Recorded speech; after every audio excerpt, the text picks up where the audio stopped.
Hello दोस्तों, ए to Z उड़ान में आपका स्वागत है। और आज मैं आपके लिए क्वेश्चन लेके आया हूँ राजभाषा और राष्ट्रभाषा में अंतर। जैसे कि आपको पता ही है, मैंने पिछली वीडियो में बताया है कि राजभाषा क्या होती है और राष्ट्रभाषा क्या होती है। बस सेम ही है, थोड़ा सा ही अंतर इसमें आता है। जैसे कि अपन लिखें तो लिखते हैं राजभाषा,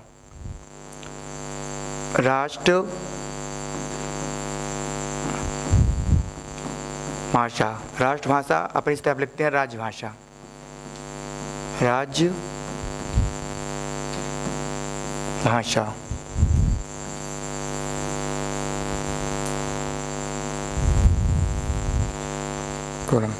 जैसे कि आपको पता ही है कि राष्ट्रभाषा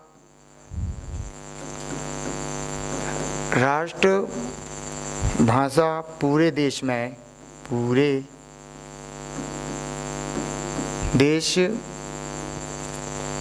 बोली जाती है,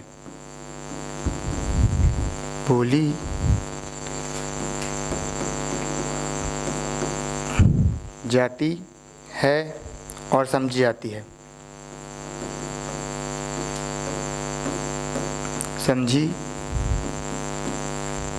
जाती है, जैसे कि राष्ट्रभाषा पूरे देश में बोली जाती है और समझने वाली भाषा को ही अपन राष्ट्रभाषा कहते हैं। जबकि राजभाषा जो होती है वह सरकारी कामकाज में इस्तेमाल की जाती है।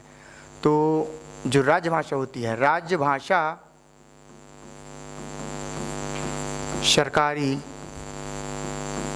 सरकारी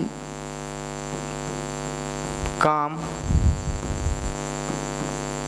काज में उपयोग होती है। जो राष्ट्रभाषा होती है,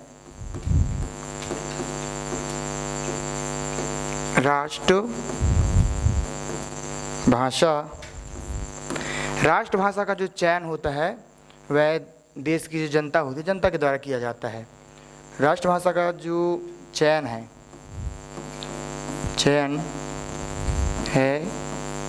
वह उस देश के लोगों द्वारा की जाती है।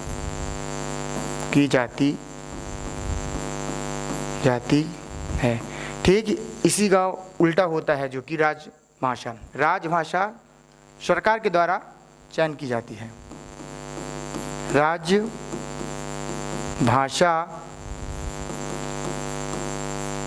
सरकार के द्वारा चयन की जाती है, चयन की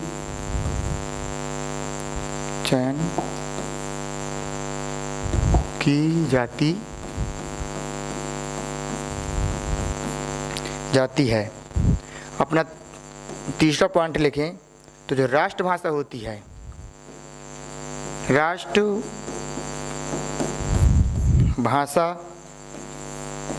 किसी देश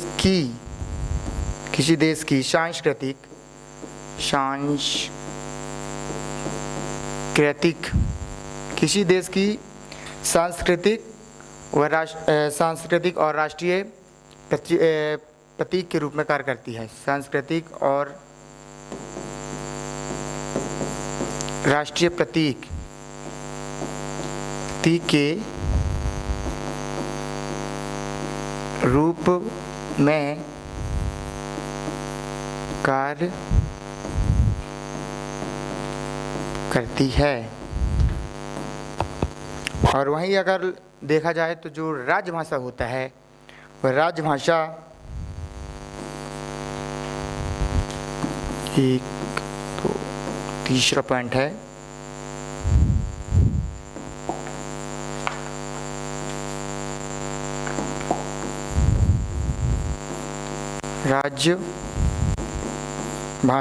राजभाषा किसी देश या राज्य राज्य के, सीधे से राज्य की आधिकारिक